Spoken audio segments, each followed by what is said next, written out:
Hello and welcome to the Palsy Podcast with me, Ciaran Fitzgerald. I'm a playwright, screenwriter, and podcaster from South Wales. And seeing as March is Cerebral Palsy Awareness Month, to mark it, I've decided to interview interesting people who have cerebral palsy from Wales and beyond every day in March. If you like this episode, please stay tuned for more throughout the month and like and share. Now enjoy this episode of the Palsy Podcast. Hello and welcome to episode 3 of the, or was it episode 4? Episode 4 of the Palsy Podcast with me, Ciaran Fitzgerald, celebrating Cerebral Palsy Awareness Month throughout the month of March. Every day in March, we're going to have an exciting guest who's got lived experience of cerebral palsy. And today, I'm delighted to be joined by Sara Edwards, who works for Scope. Hi, Sarah, how are you doing? I'm absolutely fine. Thank you for having me, Ciaran. It's lovely to be here. Thank you for joining me. So I guess the first question we're gonna kick off with is like, what was it like growing up with cerebral palsy? And was there a moment where you remember feeling different from your peers? I think when I was very young, my mum and dad didn't really talk about cerebral palsy. It was never really a highlight of our family. They tried to keep things as normal as possible, if you like. So when I Mm, went to primary school, and they did fight for me to go to primary school as well, because initially they said, or the council said to my mum and dad, she needs to go to special needs school. And mum was right. like, no, no, she can read, she can write, she's going to be capable enough to go.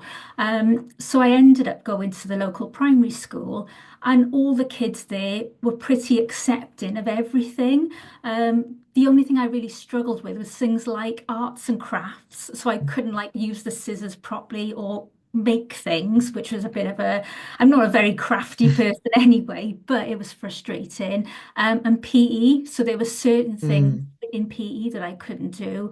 And back then, it was either you adapt and get involved or you sit on the side. They never made any adaptations for you.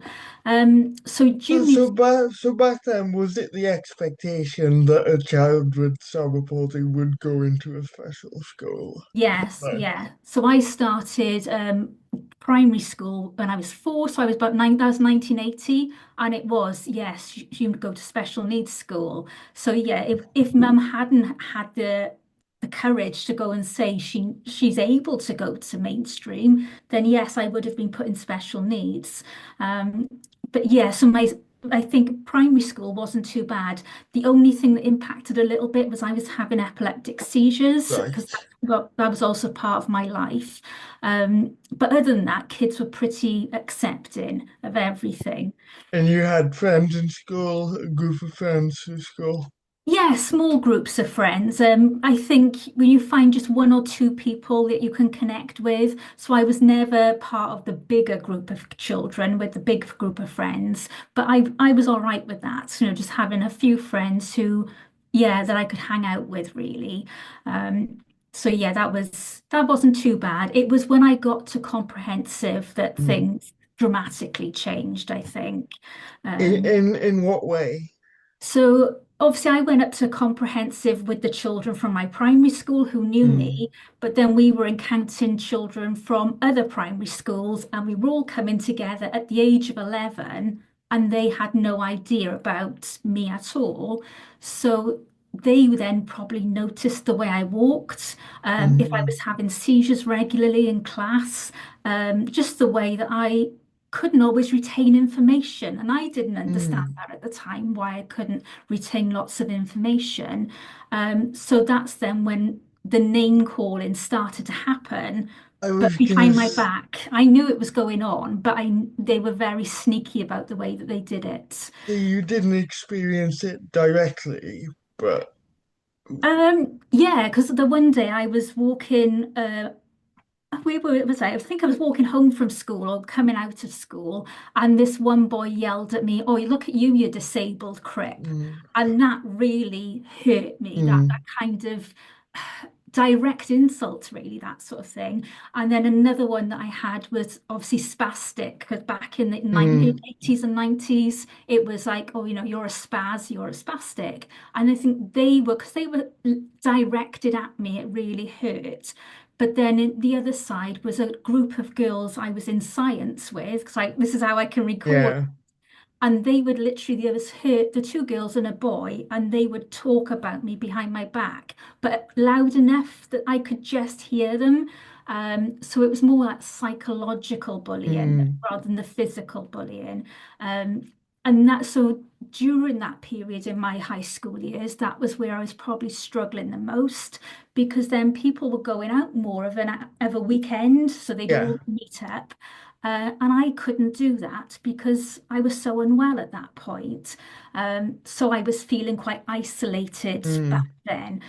Still had the small group of friends, but we didn't see each other quite as much because we were doing other things in your teenage years. And like academically, were you able to keep up with your peers? Were you good in school? I struggled. I realised Right. now that I think maybe I did too many GCSEs because I really, really Mm. struggled. The one subject I really enjoyed was languages. So I got a B in my German. I weirdly, I don't know how that happened. So for some reason, my brain retains Mm. language information. But the rest of it, yes, I really, really struggled. So when I left school, I had to go to college and start again with the BTECs. So it was What almost what like what going back. what what did you study in college? So I did business and finance. So I started with the business studies BTEC course, and then I went on to the business level two, and then into the HND area. So yeah, I got an HND in business and finance, but I had to do it almost like restarting because BTEC level, Right. your GCSE level, and then HND is like your a degree level, that sort of thing. Um, so yeah, I think leaving school was probably one of the the best decisions for me. I was like, I cannot wait to get out of here. Um, so yeah, that was where we are. When did you kind of have an idea of what you wanted to do for a career? When did that come into your mind?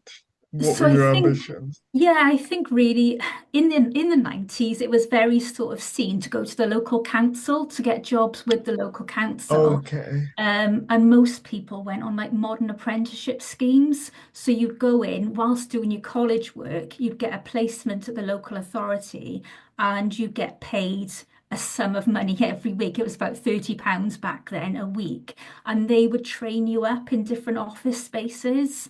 Right. So I did that for 2 years whilst doing my BTEC course. And eventually I got my first job with the local authority once I'd qualified. So that's kind of how I did it. I wouldn't say I wanted to work in an office, but it was almost like it was the safest place and the most secure place to go back then. And I think Would you have liked to go to university? Was that an ambition that you had? it was never an ambition because I was so unwell. So there was Right. absolutely no way I could have gone to uni. So I think I would have liked it, but at that moment in my life, I w wouldn't have enjoyed it, I don't think, because I was just so unwell to do that side of things. So yeah, it's a different route I took that. That's how I see it. But going to work at the local authority did build my confidence. It did help. And because I was with people who were adults, if you like, they'd been Yeah. working at the local authority, there wasn't so much judgment about my disability. So they wouldn't talk down to you or patronize you, because I'm sure you've experienced Oh yeah, that I as mean, many of us have. there were a couple of people. I mean, I was walking down the corridor one day, and one of the gentlemen I worked with, he said, "I've seen your limp as you walk. I can probably help you with that because I'm a herbalist."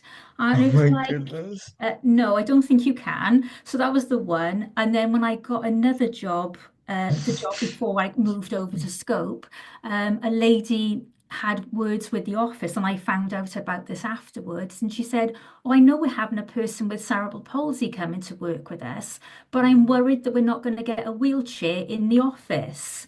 So she had assumed that I was in a wheelchair. And you're not a wheelchair No, user. I I I'm think, not a wheelchair user. like, Yeah. obviously there are a lot of people who have CP who are wheelchair users, but it Yes. seems to me that when people think of disability in general, Yeah. they still think of a wheelchair. Yeah. And yeah, I think we need to obviously access for wheelchair users is really important. Maybe we need to get away from the idea that everyone with CP is a wheelchair user because there are lots of us who are Yeah. not. Yeah, that's it. So I think just by, and she was fine once I started the job and I explained about my condition as best I could back then. She was, she was understanding and she did apologize. So I'm really sorry. I didn't know about that. So I kind of had to educate quite a few people when I was in the local authority about disability. But they were brilliant about my epilepsy because I would like have regular seizures, but I would just simply fall asleep in my chair like I'm sat here now. I would say to somebody, "I'm going to be ill," and they would then just sort of protect me a little bit. I'd fall Right. asleep, they'd work around me, and once I woke up, as long as I was all right, I'd carry on with my work again. So we kind of got into that rhythm There's a of, system that yeah, built, yeah. And absolutely. you've spoken about your parents giving you the tools Hmm. to like not deal with it, but like to live effectively as a disabled person. What Yeah. exactly did they give you, and why was that so important, do you think? I think they gave me so many physical tools to manage things. So like Mum said to me a while back, "Well, did you not notice in the house that all our door handles are pulled down?"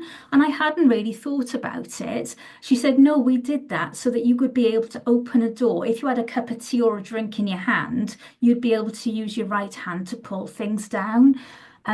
They taught me how to tie my shoelaces one-handed, which people find quite baffling to watch me do. Yeah, So when I kneel down to do my laces up, if I'm out and about, that's quite a clever way of doing things.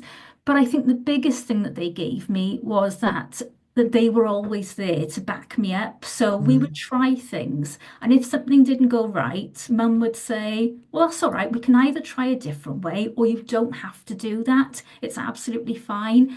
But I think because they had advocated me all my life, it then gave me a bit of confidence to go into the working world and to have my yeah, own job and things because they wanted me to be as independent as I could be, but they were always on the sidelines if I'd had seizures, yeah. because that didn't go away for a long, long time until my seizures became under control. So for a while, I was very sort of attached to my parents, but not always Mm. in a, oh gosh, I just want to go out on my own for a bit. Yeah. It can be difficult of like needing that support, but also wanting to be independent, like and Yes. finding that balance. So I think that's difficult for parents Yes. and young people with CP to manage. Yeah. I'm sure we'll talk more about that as the podcast Yes. goes on. But I want to ask you, how did you meet your husband, Gareth? And was that a big change for you? And like, what's your relationship like, and how has that affected your life? Yeah, so I think back in my teenage years, when like I said earlier, everyone was going out and about on a weekend, meeting people, dating, all those types of things. I think I was quite depressed at that stage because nobody ever asked me out. Nobody said, I fancy you, or, will you go out with my mates? That never happened to me. And I did sit with my mum in the car one day, I think I was about 14, and I said to her, I don't know if anybody's ever going to want to go out with me. And she said, "Sarah, I can't tell you for definite that somebody will, but you will meet people in the future who you will build connections with." Because she said to me, "I can't tell you yes and I can't tell you no," even though it was heartbreaking for her to have to Mm, be honest with me, really. but yes, I met my husband Gareth, my now husband. We were 17 at the time, and I'd gone out with a friend for an evening out. And yeah, I just bumped into him in a nightclub, and he asked me out. That the following day, he phoned me and asked me out, and it was almost like, oh my goodness, this is very strange. And obviously, I was concerned about going because at that point, he didn't know about my cerebral palsy or my epilepsy. And so, yeah, I had to be kind of on my guard, I think, just in case I got hurt by it. So, Yeah. how is this going to work out? But yeah, we dated for quite a long time because he was a chef. So I didn't see him every day or Right. regularly. Um, but I did sit with him about my cerebral palsy and my epilepsy, and he was absolutely fine with it all. I said to him about the way I walk, and he said, "Well, no, that's no big deal. I can just hold your hand, and that's fine." And he was absolutely brilliant about the epilepsy as well. He learned from my mum and dad what he had to do if I was unwell. And if I was ill, we just stayed at home and watched films and chilled out, in that way. If we couldn't go out, we couldn't go out. Had But yes, he had he had any experience of anyone with cerebral palsy before meeting you? no, No. he hadn't. No, nothing at all. So this was like a brand new kind of thing to deal with, really. Mm. But he, like I said, he embraced it, and he's very nurturing even now, and he wants to do so much for me. That sense of if I want to cook a meal, he'll say, "Well, let me help," and it's like, "Let me do it." So we do have these small battles sometimes where. I say to him, please let me just do it. And he goes, okay, you get on with it, that's fine. But yes, we've been married now nearly 27 years in June. So Congratulations. it's been a lovely relationship, ups and downs, but yeah, Mm. he's a brilliant. And you and I have had quite extended conversations, especially after you came to see the sharing of. I'm gonna plug my own work here a bit, but my play, A Fragile Hope that I'm developing, which is about a couple, one of whom's got cerebral palsy, trying to have a baby. Yeah, And you've spoken about your journey in terms of having a family. I yes. wonder if you would mind sharing a little bit of that on this podcast, please. Yeah, yeah. So, like I said, we met when we were quite young, so children wasn't on our radar for quite some time. And then I think I was about 27, and a lot of my friends had then had their families. But I was still in contact with the neurologist for my epilepsy, and they said, look, there's a chance that if you have a baby naturally, it can be affected by the medication you're on. So there would be a chance that your baby would be born with spina bifida or learning disabilities. It would be risky. Right, And then I felt like if that did happen, and Gareth then ended up caring for two people with disabilities, it would be very difficult. And how would I, as a disabled person, be able to look after a child in that sense?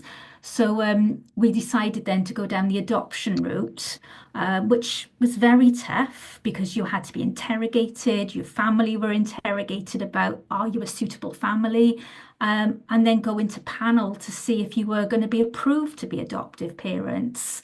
Um, did you experience ableism during that process? Absolutely, yes. So at the first panel that Gareth and I attended, we said we'd like to have a baby because we wanted our family to begin from the very beginning.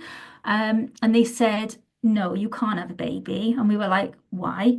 And they said, well, because you might drop them. You might drop the Oh baby. my goodness. And I think because we didn't really understand the process, we were quite shocked by that.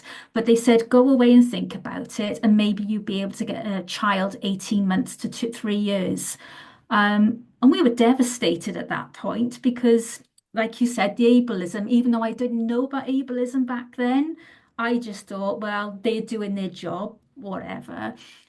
But yes, so we went home and we'd said, okay, we'll go for a child about 2 years old, which we were then approved for. But our son came to live with us in 2006, and he was two, nearly three at that point. So again, it was a lot of meetings with social services. It was a Mm. lot of visits to go and see our son as well. And even after we were approved and had a family, we were still being obviously watched by social services because my seizures weren't under control. So it was about making sure that everyone was safe and well. But it was very intrusive sometimes as How, well at the how, same how, time. how did that make you feel? Oh, well, yeah, it was difficult because one of the things that we had to do, because I said Gareth was a chef, he Mm. would go to work at 6 o'clock in the morning some days. And on those days, I had to have either my mum or my mother-in-law spend the night with us so that somebody was in the house with myself and my son, um, because they were worried something might happen in the night, even though at that point I hadn't had a seizure for nearly 3 years. So, because I was realizing that my epilepsy was becoming under control. Mm. And I understand why, but it still felt very intrusive that Gareth and I couldn't just be a family with our son. So Mm. yes, that was a difficult few years we had to do that for. But then he became that bit older, so he understood then Mm. how to ring the 999 or my mum's Mm. telephone number, which we were able to do as a learning process for him. What are the kind of physical or practical challenges of being a parent with cerebral palsy, and what do you think any solutions that you put in place to make things easier, or anything that could be done by other people, authorities, to make it easier for disabled people who want to become parents to do so? Yeah, yeah. So I think I think the local authorities, it's about having that greater awareness about what cerebral palsy is, or whatever disability people have, having an understanding. So maybe if you went to talk to the social work team, you would sit with them and explain it's not just simply I'm in a wheelchair, I can't do anything, or I can only use one hand, therefore I'm incapable. It's about having that learnt knowledge, I think, in a holistic approach. So you're talking about everything, the person, the disability, and how Mm. the child then will be incorporated into your life. Um, there are practical challenges. I don't drive, so therefore myself, I relied on my dad or my husband to take me and Nathaniel to lots of different places. Mm. So that was one of the challenges. I couldn't do that as a mum. Um, and I struggled to pick him up because of my one arm. I really struggled. So they were like the moments, but then he would just come and plonk himself on my lap. So he understood that I was struggling. And he was just very receptive to the things that I struggled with. So he'd go, Mum, let me get the plates out, and he would do that Yeah. from quite a young age. I think children are quite perceptive about their parents and what goes on. And I think as long as you're honest with yourself about the stuff that you do struggle with, and I always ask for help in that sense, it's okay then to go, actually, I can manage whatever it is that you can do. So I was able to dress Mm. him, no problems. It might take a little bit longer, but we got there. I was able to shower and bath him, no problems there at all either. Because we had those little adaptations that he would sit in a position that suited me as well. And I could cook meals just by in the right food. We could have meals together. So, yeah, there was no major And differences. I suppose it's learning to be adaptable and doing things in different ways as well. Absolutely. Yeah, that's it. So just because I don't carry two cups of tea in two Mm. hands, I can carry two cups in one hand. Or, I can open the door, like pull down door handles, pop those on, um, and and make sure that things are at the right level for people as well, so you can access them Mm. easily. And buy in packets that are easily open and, those kind of Yeah. things. Yeah.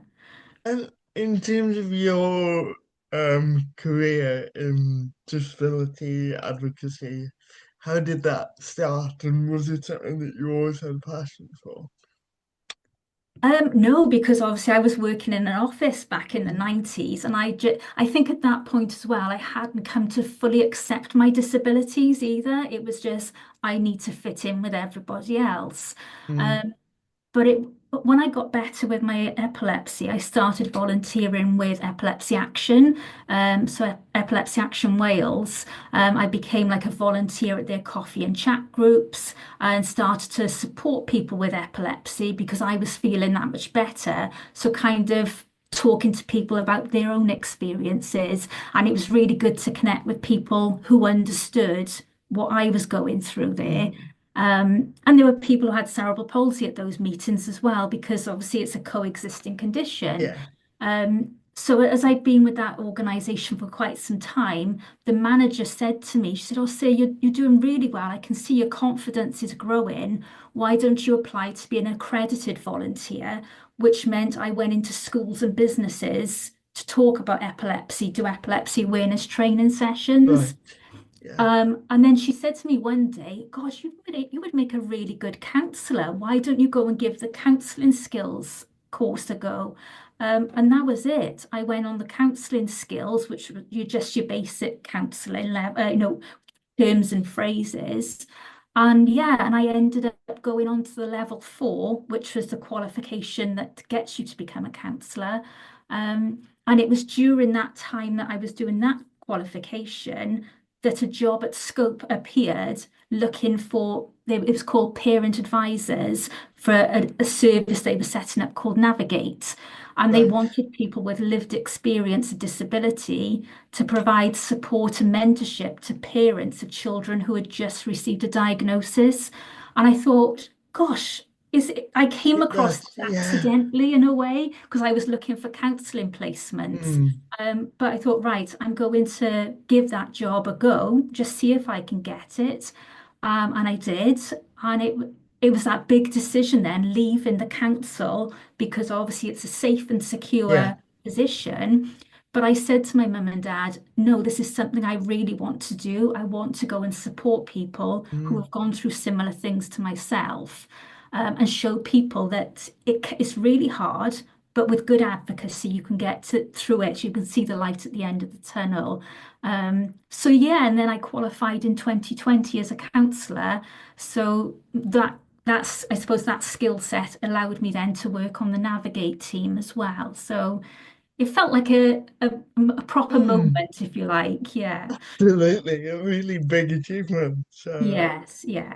and is it quite a cathartic experience to be able to share your own lived experience with parents who maybe are at the start of their journey of having a Yes. child with a disability or cerebral palsy? Yeah, so on the Navigate service, we spoke to lots of parents about lots of disabilities, and I think it was just that realization that somebody was just listening to them, and I didn't sort of say an awful lot to them at times. It was just purely hearing them because they needed to just offload and say how they were feeling about this new diagnosis. But we would also do like techniques about talking to school, talking about friendship groups, and building Mm. relationships with other families. But yes, it felt like I was almost, it felt nice to be able to say to somebody, I've got to the age of 40 and I have cerebral palsy, but I have a job, I have family, and I have Mm. friends.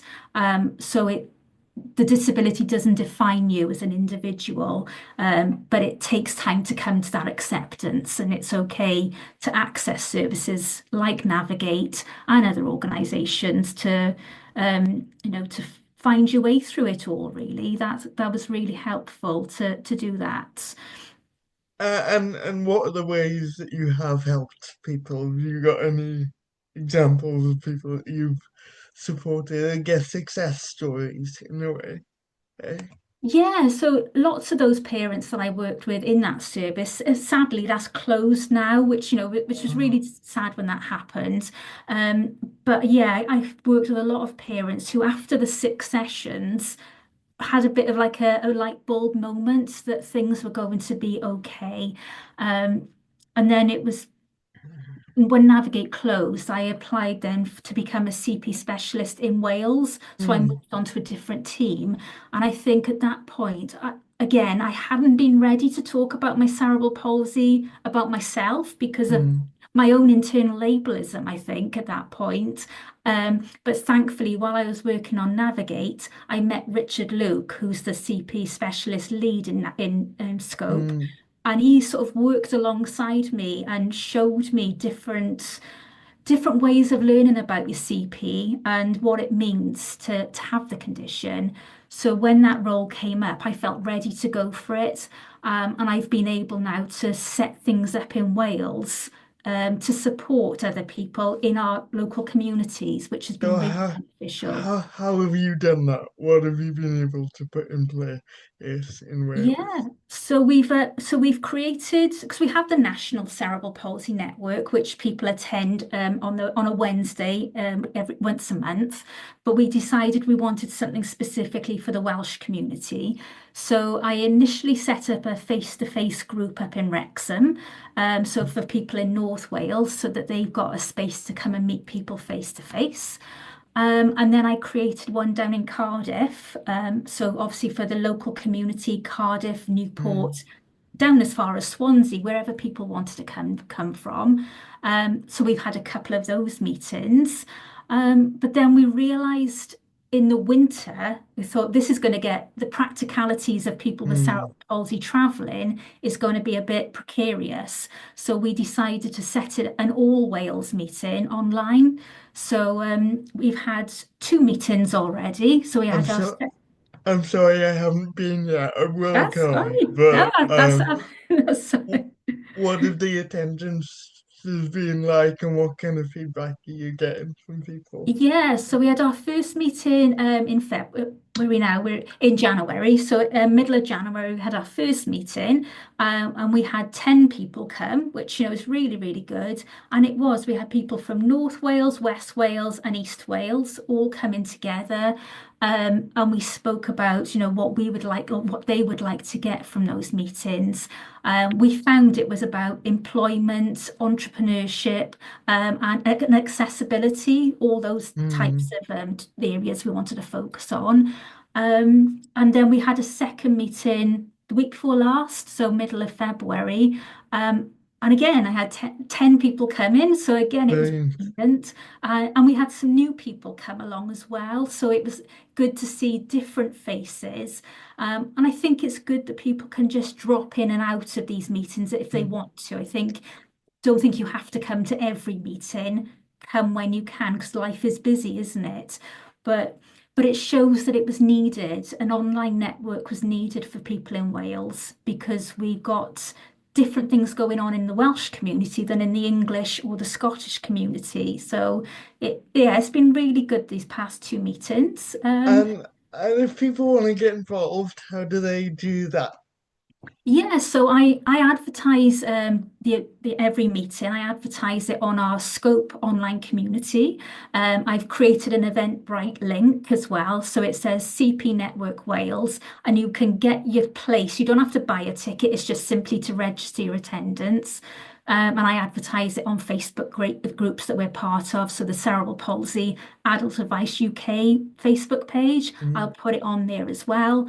And yeah, people are very welcome to come along to these Welsh networks and meet other people across Wales and build some connections and have people who think, oh yeah, I could, get on really well with this group of people.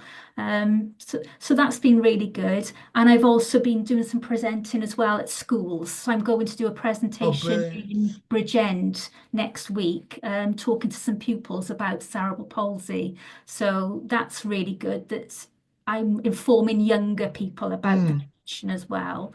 I, Yeah. I think education is really important, and I think that's what these series of podcasts are going to be about. Yes. Raising awareness of cerebral palsy and speaking to people like yourself. And if you share links with me to the Yeah. stuff you just talked about, I'll put them in the description of the episode so that people who want to get involved can Yes, do so. absolutely. Yeah, we'd love to see as many people because we want to build that Welsh community. Because I think as well, because Wales is so spread out geographically, it's really hard to Mm, find a big group of people in one area. So if we do things online, and it's in an evening as well. Hopefully, people have got a spare hour to come along and meet us, rather than having to travel to Cardiff or Wrexham or Yeah. wherever the meeting is. And we will still do those as well. I think in the summertime, we'll probably do another Right. face-to-face in the spring or the summertime when the weather's got a bit better than it has Well, been. hopefully, Yes, that's hopefully. it. But Um, yeah, that's been really good to do those things. it's been lovely talking to you. Thank you for doing this. No The problem. last thing I'm going to ask you is, what is one thing that you wish people knew about cerebral palsy? Um, I think that it's not just one type. It's not just this sort of this idea that cerebral palsy looks like this. I think it's this understanding that we're all unique and that we all learn in different ways. So just because maybe I couldn't sit many exams when I was younger, or I've struggled with that, it didn't mean I couldn't go on and do things in assessment-based ways to get to where I needed to be. And also, you don't have to do things in a linear pathway. People can go off traveling, come back, get a job, then go back to uni, whatever it is, because you will Yeah. get somewhere in. And for parents, I think it's that don't panic. If they're not keeping up with their peers, it doesn't mean that they're failing. It's just about finding a different way to do things. And they will get there in some shape or form, but it's celebrating the little victories that come along in the long way. Like me learning to tie my shoelaces. For my parents, that was Mm. like a huge victory, really. Absolutely, it is. Yeah, I still can't do that. Yeah. So, So the little um, wins, I think, when they come along, it's about recognize, celebrating in the moment what your child has done. And yeah, think, this time last month we couldn't do that. So, yeah, being in the moment with people, I think a lot of the time as well. I think just be present with somebody with cerebral palsy as well. absolutely. Sarah, this has been lovely. Thank you so much for your time. It's Thank been you. lovely to catch up, and thank you for watching or listening to this episode of the Palsy Podcast. Like I say, we're gonna have episodes going up every day in March, so tune in tomorrow where I'll be interviewing Sophia Brizio, who is a PhD student currently studying at the University of South Wales in Cardiff, and also a former para swimmer. So yeah, please stay tuned for that episode. But for now, it's goodbye from me and goodbye from Sarah. Thank Goodbye. you. Bye. Thank you for listening to this episode of the Palsy Podcast with me, Ciaran Fitzgerald.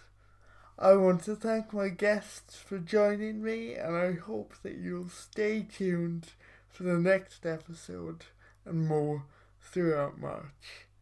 Thank you.